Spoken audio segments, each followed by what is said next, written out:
안녕하세요. 저는 동네 이곳저곳을 돌아다니며 야채 장사를 하고 있어요.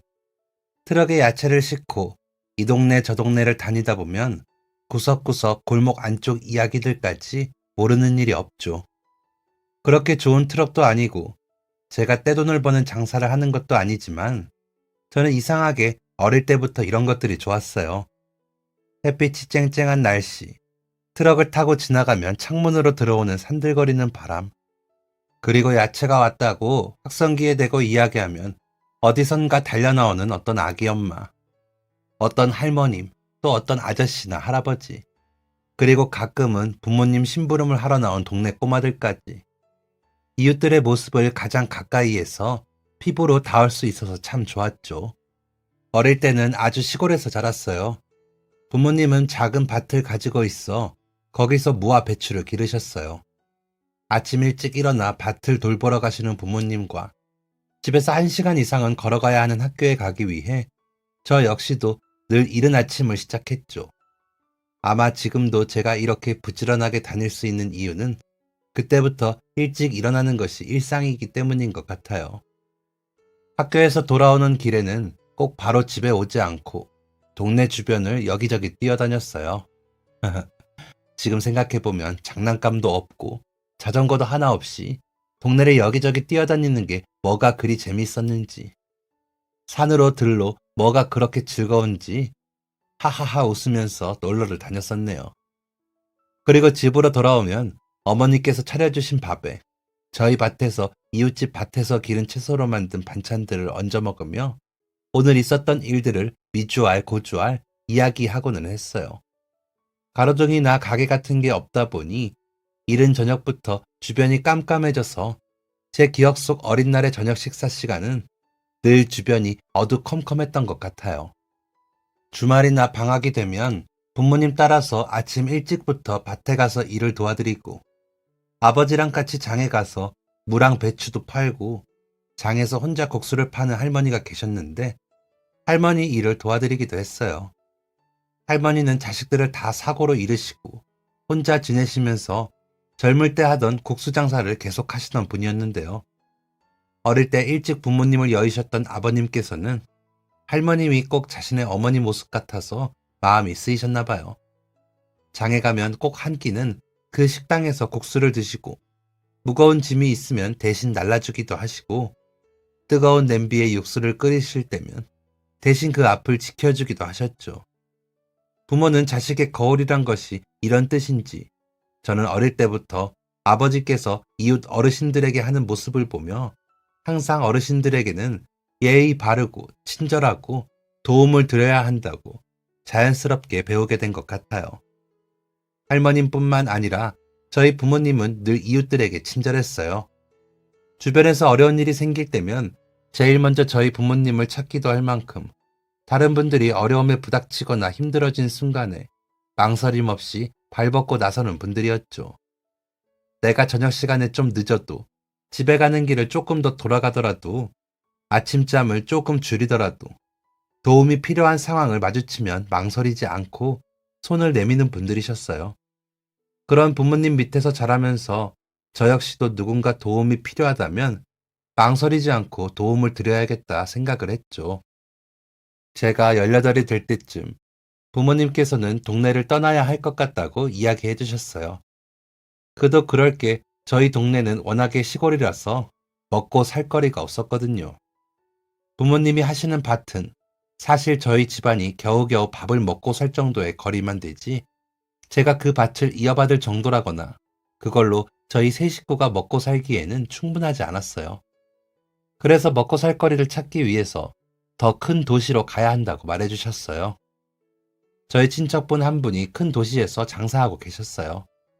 마침 가게에 일할 사람도 필요하고 방도 한 칸 남는다며 일거리가 필요하면 올라와도 괜찮다고 하셨어요. 그래서 저는 시내에 있는 고등학교를 진학하는 대신 친척 집으로 일을 하러 떠났어요. 어차피 저 역시도 공부를 잘하는 것도 공부를 잘해야 한다는 생각도 없었기에 학교에 진학하지 않는 것이 슬프거나 아쉽지 않았어요. 우리 동네에서는 저처럼 학교에 가는 대신 일을 하러 떠나는 친구들도 많았거든요. 그렇게 무작정 짐을 싸서 오랫동안 살던 작은 시골집을 떠나 도심으로 상경을 하게 되었어요. 그곳 역시 다른 대도시에 비하면 크고 번화한 곳은 아니긴 했지만 그래도 나름 아파트와 도로, 상점들이 갖춰져 있는 곳이었죠. 고모랑 고모부께서는 시내에서 돈가스 가게를 하셨어요. 정육점과 같이 운영하는 곳이었는데 직접 고기를 다져서 돈가스를 만드는 곳이었죠. 저는 거기서 아침마다 들어오는 물건들을 나르고 돈가스를 만들기 위한 고기를 다지기 위해 도구를 들고 아침 내내 팔이 부러져라 고기를 다졌어요. 근처에 대학가와 고등학교가 있었는데 저렴한 돈가스와 함박 스테이크는 언제나 인기 메뉴였죠.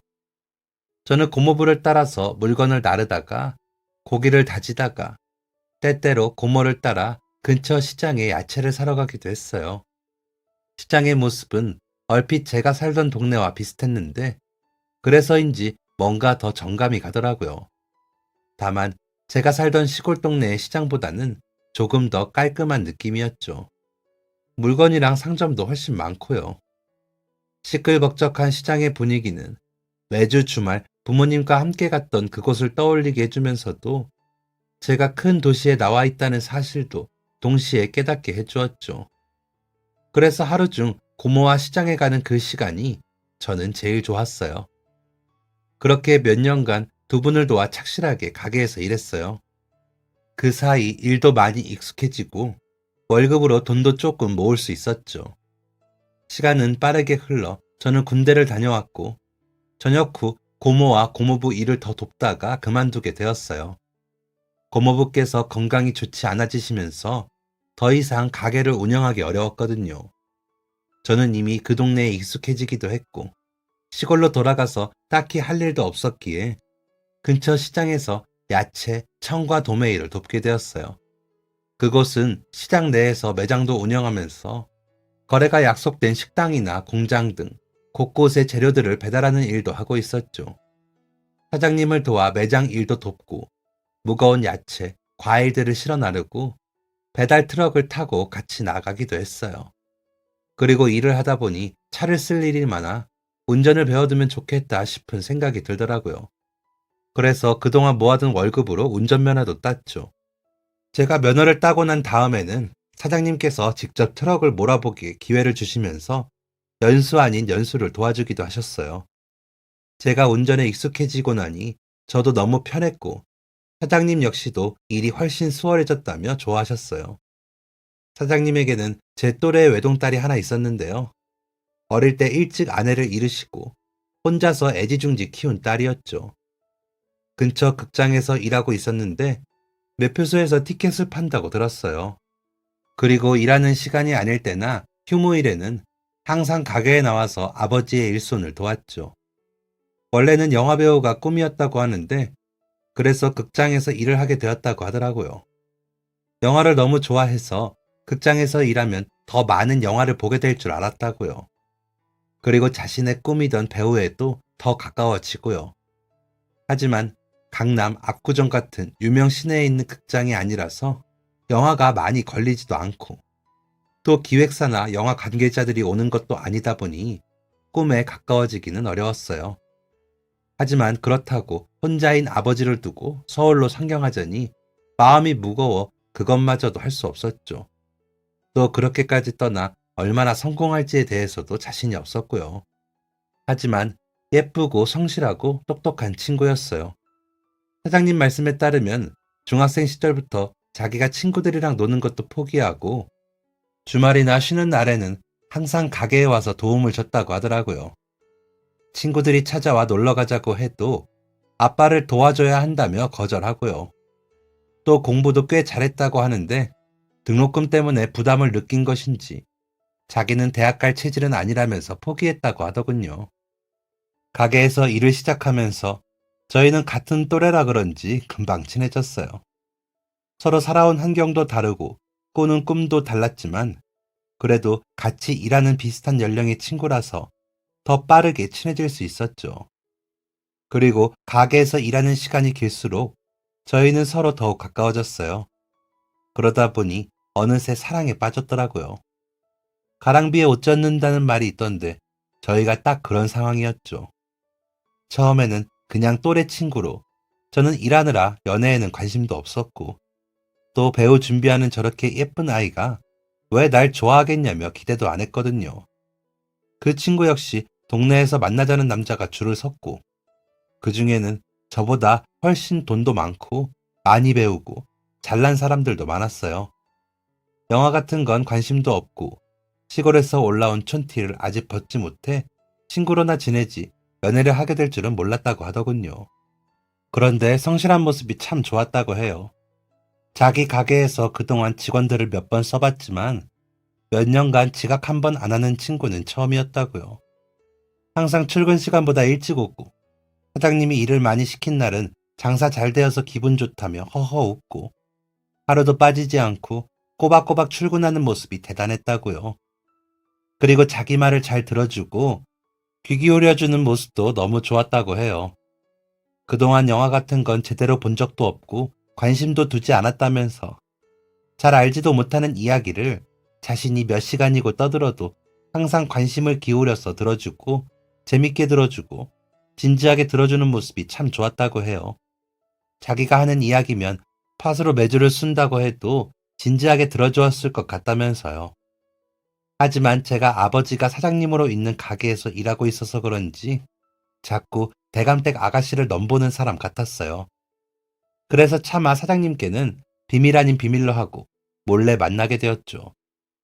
그런데 젊은 남녀가 연애하는 게 어디 숨긴다고 숨겨질까요? 눈빛만 봐도 아, 저 둘이 서로 좋아하는구나 하고 알 수밖에 없죠. 그래서 나중에 사장님에게 드릴 말씀이 있다고 진지하게 말씀드리니 사실은 다 알고 계셨었다고 하더라고요. 처음에는 저런 녀석이 내 딸을 만나도 되나 걱정도 들었는데 해가 지날수록 근성도 있고 진국이라 어디서도 우리 딸 굶기지 않고 데리고 살겠다 싶으셨다고 해요. 그렇게 몇 년 뒤 저희는 결혼했고 저는 사위로서 본격적으로 가게 일을 돕게 되었죠. 하지만 가게는 점점 매출이 줄어들고 있었어요. 시간이 지나면서 경쟁 업체들도 많아졌고 좋은 품질을 저렴한 가격에 공급하는 것이 저희 가게의 자랑이었는데 물론 그런 품질을 고집하는 곳들도 있었지만 다들 품질이 별로라고 하더라도 가격이 1원이라도 더 저렴한 곳을 찾게 되었거든요. 이미 큰 마진 없이 장사하고 있었는데 단가를 더 낮출 수도 없는 노릇이었죠. 그러던 중 사장님께서 건강에 이상까지 생기기 시작했어요. 급하게 대학병원에 모시고 가서 검사를 받아보니 한국인에게 가장 많이 발병하는 질병 중 하나인 암이라더군요.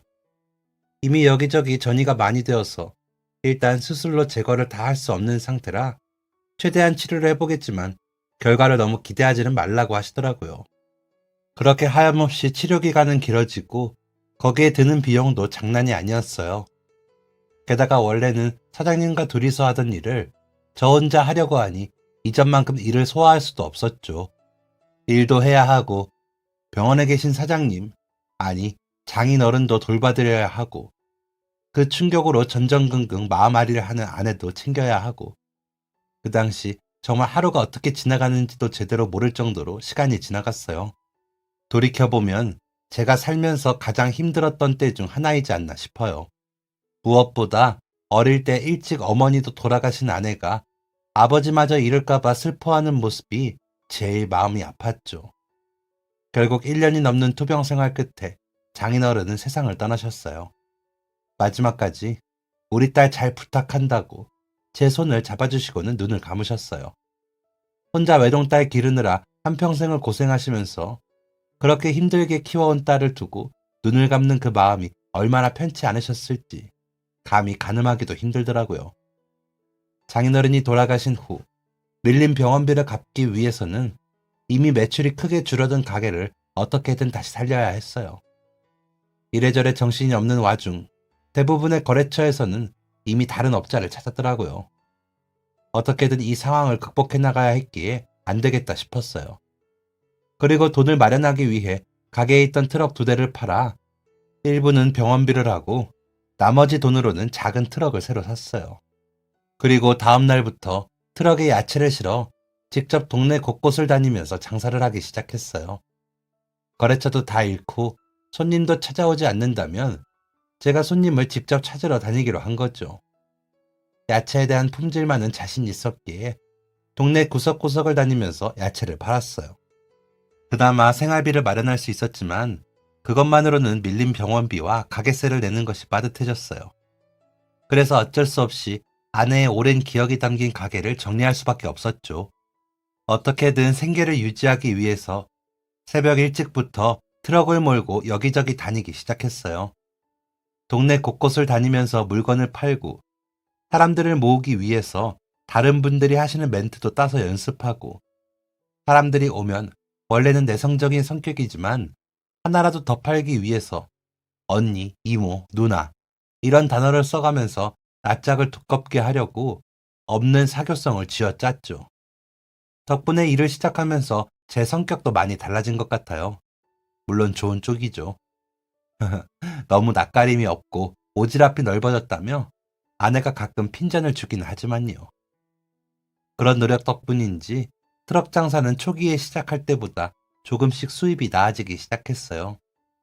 그래도 그것만으로는 충분하지 않아서 밤에는 근처 공장에서 야간 당직을 근무했어요. 그 공장은 가게를 정리한 후 아내도 일하는 곳이었어요.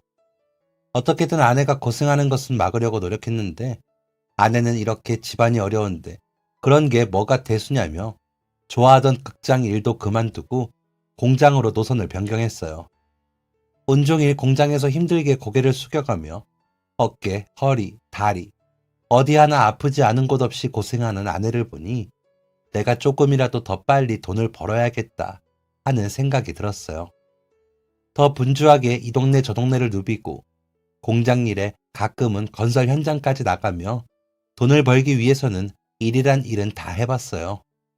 덕분에 그동안 생긴 빚도 갚고 저희는 작은 전세방으로도 이사했죠. 좋은 일은 늘 한 번에 온다고 결혼한 지 몇 년 만에 저희에게는 아기가 생겼어요. 이제 더 이상 빚도 없으니 저는 아내에게 일을 쉬는 게 어떠냐고 물었지만 자기가 힘들면 알아서 그만둘 거라며 또 출근하더라고요. 배우를 꿈꾸며 먹고 살 만한 집안에서 곱게 컸을 만한 아내가 저를 만나 이렇게까지 고생하며 억척스럽게 변한 모습을 보니 너무 미안해졌어요. 그리고 제가 하루하루를 더 열심히 살 수 있도록 하는 원동력이 되어주기도 했고요. 그렇게 시간이 약이라는 말이 있듯이 시간이 지나고 나니 제 트럭 장사도 여전히 소소하기는 하지만 수입이 안정적으로 바뀌었어요. 그래도 여전히 제 가족이 살기에는 빠듯한 형편이었기에 처음 트럭 장사를 시작하면서 구입했던 아주 오래된 낡은 트럭을 여전히 몰고 다녔죠. 차가 별로 좋지 않아 힘든 점도 있지만 그래도 항상 똑같은 트럭이다 보니 사람들이 기억하기도 쉬워 어디를 가던 저를 알아본다는 장점도 있었어요. 그리고 이 동네 저 동네에서 오랫동안 장사를 하다 보니 어느새 동네 사람들 얼굴도 거의 익숙해지고 물건을 사러 오는 분들의 이야기를 들으며 누구 집에 숟가락이 몇 개인지까지 알 정도가 되었죠. 그리고 한 동네에서 알게 된 할머니도 있었어요. 예전에 장터에서 국수를 파시던 할머니를 닮아서 왠지 더 정이 가는 분이었죠. 할머니도 젊었을 때 장사를 하셨다고 하는데 그래서 할머니랑 가끔 이야기를 나눌 때면 마치 옛날 시골 장터에서 국수 할머니를 도와주었을 때가 생각나기도 하고 아버지를 도와 장에 다니던 때도 떠올랐어요. 저에게는 어린 시절 추억을 상기시켜주는 분이셨죠. 할머니께서도 아들이 있다고 하셨는데 그래서인지 저를 볼 때마다 무척이나 반가워하셨어요. 아들은 일 때문에 바빠서 시간을 같이 보내기 힘들다고 하면서 그나마 야채를 팔러 왔을 때 저를 만나 이런저런 사소한 대화하는 게 하루의 낙이라고 종종 말씀하곤 하셨죠.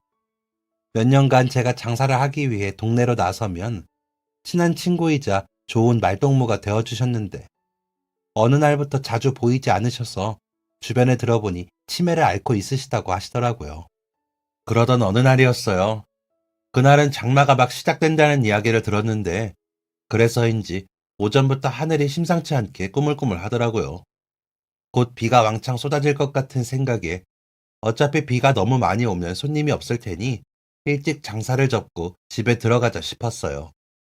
그래서 마지막으로 몇 군데만 더 돌아보자는 생각으로 한참 트럭으로 동네 여기저기를 누비고 있었죠. 그러자 얼마 가지 않아 일기예보에서 했던 이야기처럼 하늘에 구멍이라도 뚫린 듯 비가 쏟아지고 있었어요. 저는 얼른 트럭의 천막을 덮고 집으로 향하기 위해 운전하고 있었죠. 그런데 저 멀리 한 초등학교의 정문 앞에 저랑 친하셨던 할머니가 앉아 계시는 모습이 보였어요. 이렇게 비가 쏟아져 내리는데 우산도 없고 신발도 웬 슬리퍼 같은 것을 신고 나오셨더라고요. 혼자 멍하니 정문 앞에 앉아 계시는 모습을 보는데 뭐가 잘못되어도 한참 잘못되었다는 생각이 들었어요. 혹시 가족들이 오기로 하셔서 저기서 기다리시는 건가 싶은 생각이 들었지만 그래도 처마라고 하기도 뭐한 곳 아래에 서서 비가 온몸에 다 튈 텐데 저러다 감기라도 걸리면 큰일이실 텐데 하는 생각이 들었어요. 가족들이 데리러 오신다고 하더라도 우산이라도 드려야겠다는 생각에 문구점에 가서 급하게 우산을 사서 할머니께 달려갔어요. 할머니, 여기서 누구 기다리시는 거예요? 비가 많이 와요. 여기 가만히 계시면 비 다 맞으니까 이거 우산이라도 들고 계세요. 가족들은 어디 계신 거예요? 곧 오시나요? 저기 문구점이라도 들어가서 기다리시면. 그런데 할머니의 반응이 조금 이상했어요. 멍한 눈으로 저를 바라보시더니 갑자기 엄청나게 반가워하시면서 아들이라고 부르시더라고요. 아이고 아들, 엄마 데리러 온 거야? 엄마 비 와서 여기서 기다리고 있었어. 아들이 데리러 온다고 했잖아. 그래서 여기서 기다렸지. 아들 좋아하는 꽈배기 사러 나왔는데 식기 전에 얼른 먹어야 하는데. 아들이요? 할머니, 누가 오기로 하셨어요? 집은 어디세요? 이 근처에 사세요? 우리 아들이 비 오면 데리러 온다고 했는데, 여기 있으면 우리 아들이 온다고 했는데, 우리 아들은 옆에 고등학교 다녀요.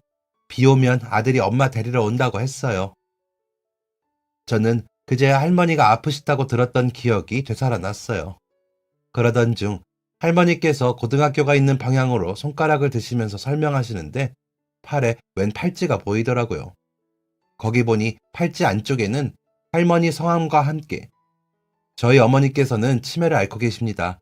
발견 시 가까운 경찰서에 연계 부탁드립니다. 라는 글씨와 함께 연락처가 적혀 있었어요. 저는 얼른 할머니를 모시고 트럭에 태워 경찰서로 향했어요. 경찰서에 사정을 설명한 다음 할머니와 함께 기다렸어요.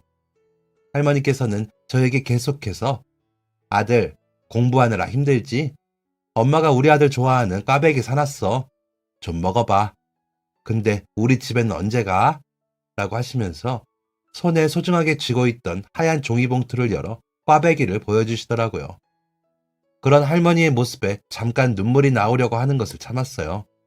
치매에 걸리셔도 이렇게 자식 생각을 먼저 하시는구나 생각이 들면서 부모님의 사랑이 얼마나 크고 대단한지 느껴지더라고요.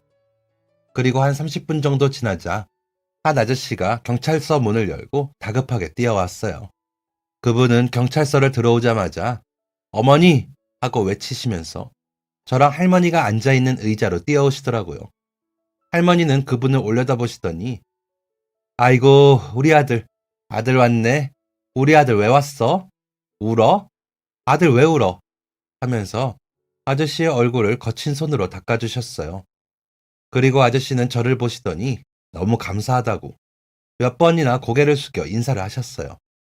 알고 보니 공장에 급하게 일이 생겨서 나가느라 도우미 아주머니 분이 오시기 전 집을 나서게 되었는데 그 잠깐 사이에 집에서 나가셨다고 하시더라고요.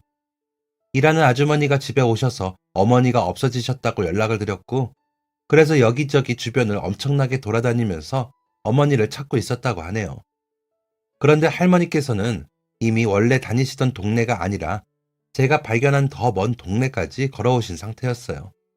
어떻게 거기까지 걸어가셨는지 알 수 없지만 말이죠. 어릴 때부터 할머니께서는 남편과 딸아이 하나를 사고로 잃고 아들 하나만 바라보면서 사셨다고 해요. 새벽부터 늦은 밤까지 식당을 하면서 아들을 키워내셨는데 아들에 대한 애정이 무척 각별하다고 하셨어요. 아저씨도 어머니께서 자신을 위해서 얼마나 고생하셨는지 알기에 애정이 남달랐고요.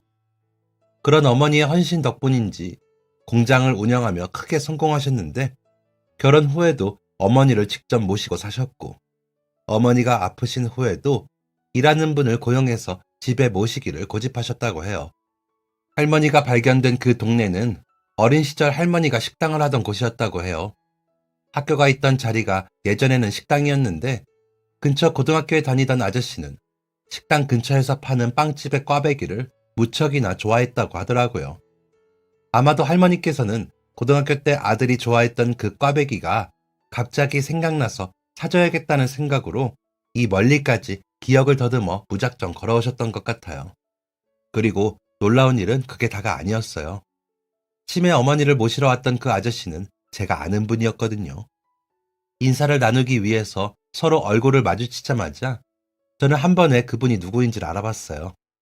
그리고 그동안 꼭 한번 다시 만나 뵙고 싶었는데 여기서 이렇게 마주치다니 돌고 돌아 결국 이렇게 되는구나 싶은 생각이 들더라고요. 그분과의 이야기는 몇 년 전, 이제 아이가 생길 거니까 돈을 더 악착같이 모아두기 위해 백방으로 뛰어다니던 시절로 올라가요. 그렇게 먹고 사느라 정신이 없어서 부모님을 찾아뵙지 못한 지도 몇 달이 흘렀죠. 생활이 어느 정도 안정기에 접어들면서 저는 시간을 내서 시골에 계신 부모님에게 다녀오겠다고 아내에게 이야기했어요. 그랬더니 글쎄, 아내가 자기도 같이 가겠다며 짐을 챙기는 게 아니겠어요? 임신한 몸으로 어딜 움직이냐고, 병원에서도 안정하라는 이야기 못 들었냐고 말리는데 아내는 어차피 자동차만 타고 다녀오는 건데 뭐가 힘드냐며 자기도 어머님 아버님 뵌 지 너무 오래됐다고 보고 싶어서 가야겠다고 우기더라고요. 어차피 아무리 설득을 해도 고집으로 제가 이길 수 있는 사람은 아니었기에 병원에 전화해서 혹시 시골에 다녀와도 되는지 물어보았어요. 다행히 선생님께서는 임신 초기보다 후기가 더 안전해서 괜찮다며 무리하지 않는 일이라면 상관없다고 하셨어요. 게다가 예정일도 아직 한 달가량 남았으니 조심해서 잘 다녀오라고요. 그렇게 아내와 짐을 챙겨서 오랜만에 시골로 향했어요. 제가 살던 시골 근처는 예전이랑 달라지기는 했지만 여전히 제가 살던 동네 근처는 깊고 외진 곳이었어요. 차를 타고 밭들을 지나서 좁은 흙길을 한참을 달려 다리 밑을 지나면 작은 주택들이 듬성듬성 모여있는 집들이 나와요. 그 집 중에서 가장 멀리 언덕 위에 있는 집이 바로 우리 집이었어요. 덜덜거리는 트럭을 타고 혹시나 아내가 힘이 들까봐 휴게소에 몇 번을 들리며 다리를 주물러주고 허리도 펼 수 있게 해주고 맛있는 휴게소 간식들도 사주었어요. 아내는 시부모님을 만나 뵈러 가는데 이렇게 호강하는 사람은 자기밖에 없을 거라며 앞으로도 어머님 아버님 뵈러 더 자주 와야겠다고 농담처럼 이야기하더라고요. 이렇게 먼 곳까지, 그리고 시골이라 집도 주변도 편안하게 있을 수도 없는데 시부모님에게 인사하겠다고 무거운 몸을 이끌고 따라오는 모습을 보니 정말 고맙더라고요. 그리고 팔다리 조금 주물러주고 먹을 거 사다 주는 것이 뭐가 그렇게 호강이라고 공주 대접을 받는 듯 이야기를 하는 아내의 모습을 보니 그동안 내가 돈 번다고 너무 아내를 챙기지 못했구나 싶어 미안하기도 했고요. 몇 번이나 휴게소를 들리며 가다 보니 원래 예상 시간보다 더 늦게 도착했어요. 집에 도착하니 어머니 아버지께서 며느리 온다고 고기까지 준비해 두셨더라고요. 임신했을 때는 잘 먹어야 하는 거라면서 직접 돼지고기를 사와서 푹 끓여서 보쌈을 만들어 두셨어요. 아내는 또 이렇게 더운 때 이런 걸 다 준비하셨냐고 힘드셨을 텐데 너무 감사하다며 맛있게 먹었고요. 부모님은 그런 아내를 보며 기특해서 어쩔 줄 몰라 하셨어요. 저희가 사왔던 야채로 반찬을 해서 먹고 과일을 가지고는 밥을 더 먹은 다음 모여 앉아 나누어 먹으며 이야기를 나눴어요. 그동안 어떻게 지냈는지, 몸은 좀 어떤지 등등 먹고 사느라 바빠서 그동안 제대로 물어보지 못했던 안부를 주고받았죠. 어머니 아버지는 그동안 많이 늙으셨지만 그래도 딱히 아픈 곳은 없다며 웃어 보이셨어요. 제가 빨리 돈을 벌어야 두 분도 조금 더 편한 집으로 모시는 건데 아쉬움이 느껴지더라고요. 그런 제 걱정을 눈치채셨는지 부모님은 이렇게 예쁜 아내를 만나 사랑스러운 손주까지 볼 수 있게 해주다니 이런 효자가 없다면서 웃어 보이셨어요. 그렇게 2박 3일 동안 부모님이랑 시간도 보내고 맛있는 것도 잔뜩 먹고 즐겁게 지냈어요. 배부른 시간이라는 표현이 더 가깝겠지만요. 아마도 이제 또 올라가면 한동안 일하느라 바쁘고 아내도 출산일이 다가오니까 움직이기 힘들 것 같으니 저희가 또다시 볼 수 있는 것은 아마 몇 달 뒤일 거예요. 부모님도 그 사실을 알고 있기에 1분 1초를 하나라도 더 챙겨주고 싶어 하시는 것 같았어요. 저 역시도 같은 마음이고 부모님의 마음이 얼마나 아쉬우실지 조금은 짐작이 가기에 아들 노릇을 톡톡하게 하려고 노력했죠. 그리고 무엇보다 사랑하는 제 아내는 사랑스러운 며느리로서 부모님 어깨도 주물러주고 말동무도 재밌게 해드리면서 딸 노릇을 톡톡하게 했어요. 어쩜 이렇게 사랑스럽고 다정한 성격인지 저는 아내를 볼 때마다 감탄해요. 시부모님이 어렵게 느껴지고 사이가 어색할 만도 한데 아내는 그런 간격을 줄이기 위해서 처음 저희 부모님을 배웠을 때부터 엄청 살갑게 대했어요. 딸이 없던 저희 부모님은 무뚝뚝한 아들만 봐오셔서 그런지 아내의 애교에 사르르 녹으셨죠. 시간은 빠르게 흘러 저희는 다시 집으로 돌아가야 했어요. 마지막 문 앞까지 서로 아쉬운 발걸음을 동동 구르다가 트럭을 탄 저희가 길을 떠났고 사이드 미러를 통해서 보니 저희 모습이 완전히 보이지 않을 때까지 뒤에서 손을 흔들고 계시더라고요. 바쁜 일상에 조금 지친 마음도 있었고 아이가 태어나기 전 내가 좋은 부모가 될 수 있을까? 남편으로서는 잘하고 있는 걸까? 불안한 마음도 있었어요. 그리고 부모님을 뵙고 오니 그래, 이렇게 힘든 상황 속에서도 두 분이 나를 잘 키워주셨는데 나도 두 분의 자랑스러운 자식이니 분명 좋은 부모도 좋은 남편도 충분히 될 수 있다는 생각이 들었어요.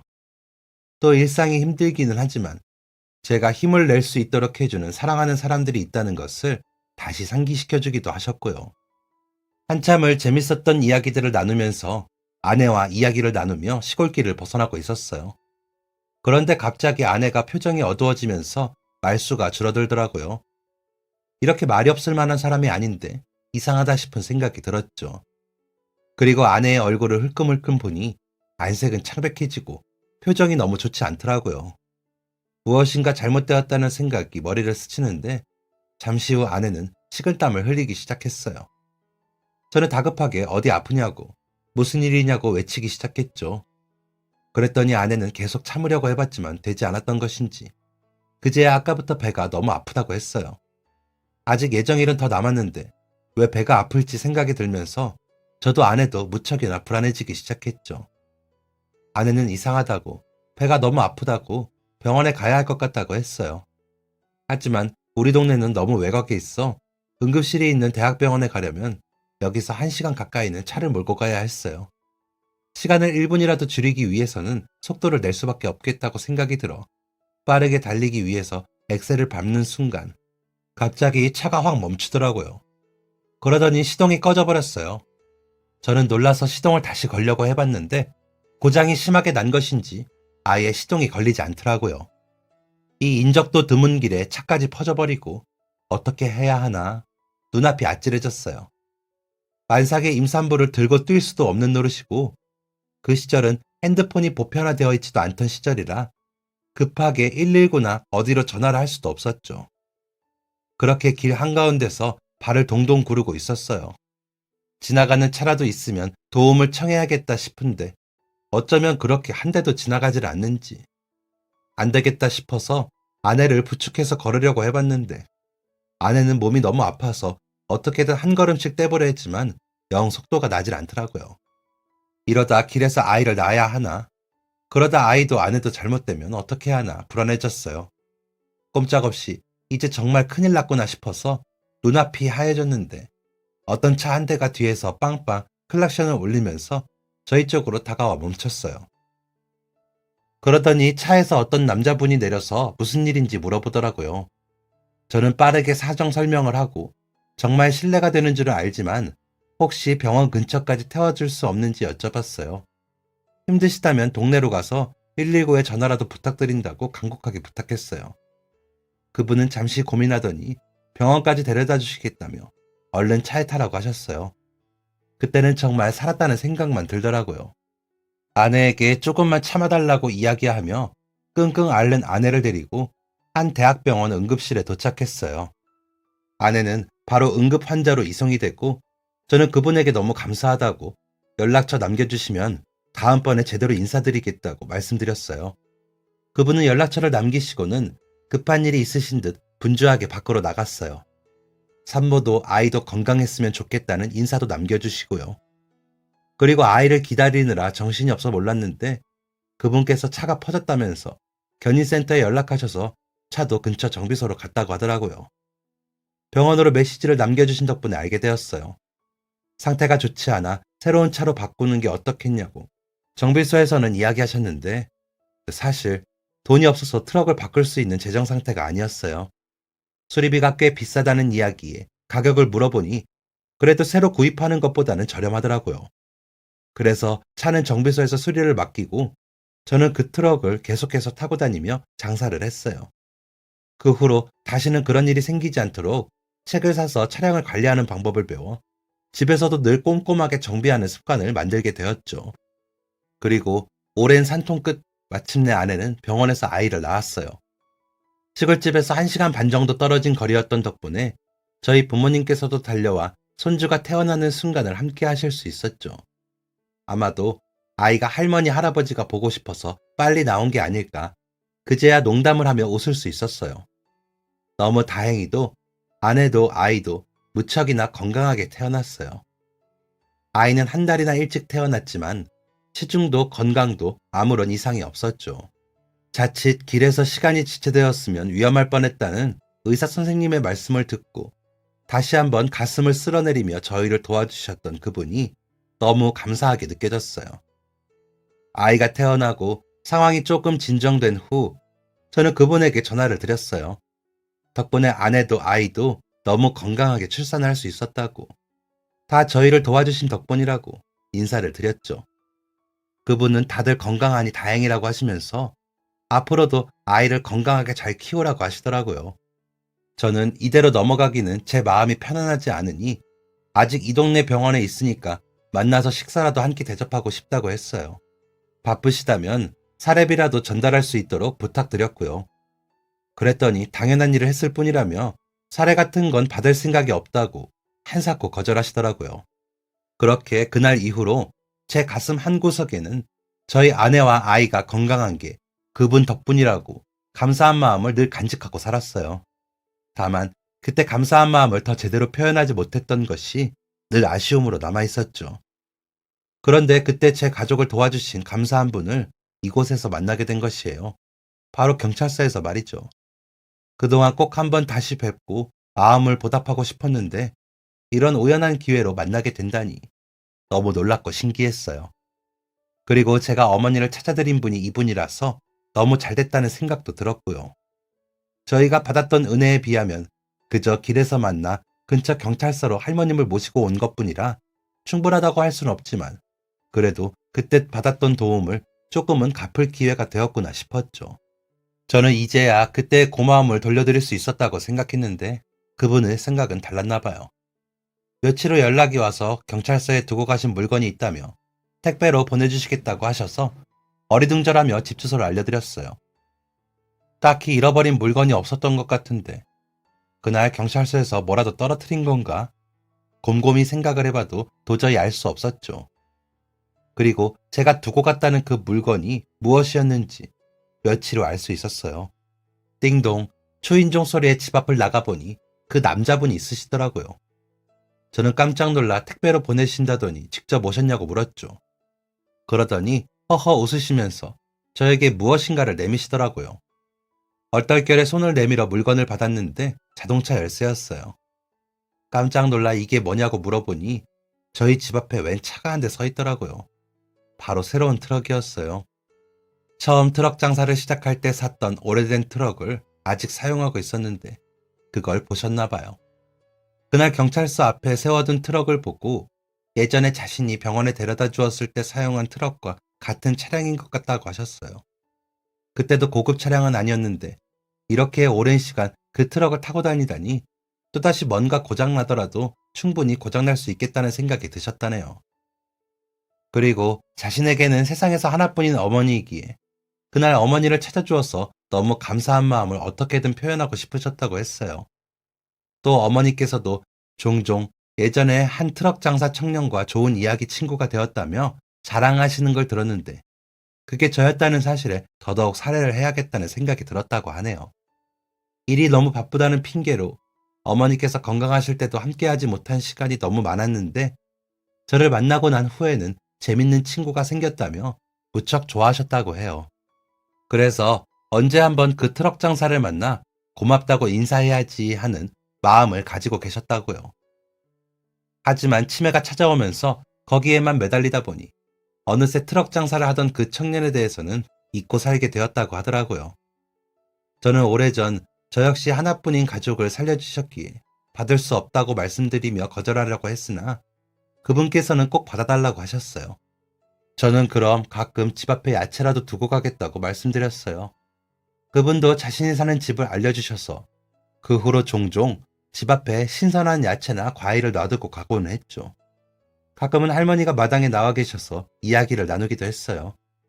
가끔은 과거에 살기도 하시고 제가 누구인지 잊어버리기도 하셨지만 그래도 여전히 대화가 잘 통하는 좋은 이야기 친구예요.